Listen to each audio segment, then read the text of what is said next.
আজকে আমি কাঁকড়া বানাবো। দেখুন এই যে কাঁকড়া আমি নিয়ে নিয়েছি, ভালো করে গরম জলে ধুয়ে নিয়েছি। এবার এগুলোকে একটু ফাটিয়ে নেবো, তাহলে এর মধ্যে ভালো রস ঢুকবে। কাঁকড়াটা করার জন্য আমি আদা পেঁয়াজ লঙ্কা নিয়ে নিয়েছি, এগুলোকে আমি বাটবো। আর এর মধ্যে আমি একটু আলু টমেটো নিয়ে নিয়েছি, এগুলোকে আমি এই দেখুন ফাটিয়ে নেবো বলেছিলাম, এই যে ফাটিয়ে নিয়েছি। এবার এগুলোকে একটু তেলে সাঁতলে নেবো। আমি আবার একটু তেল দিয়ে নেবো, তবে ভেজে নিয়েছি। এই যে কালো জিরে ফোড়ন দিয়ে দেবো, আমি আলুটা একটু ফাটিয়ে নেবো।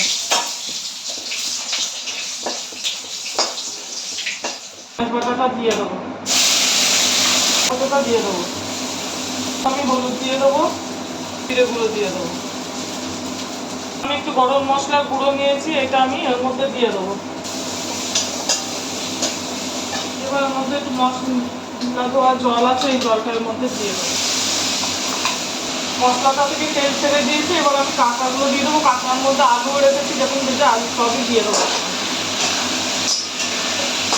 এর মধ্যে আমি একটু জল দিয়ে দেবো, আমি একটু নুন দিয়ে দেবো। দেখুন কাঁকড়া রান্নাটা আমার এরকম হবে। রান্নাটা আমার হয়ে এসছে, এবার আমি এটাকে নামিয়ে দেবো। রান্নাটা হয়ে গেছে, এই যে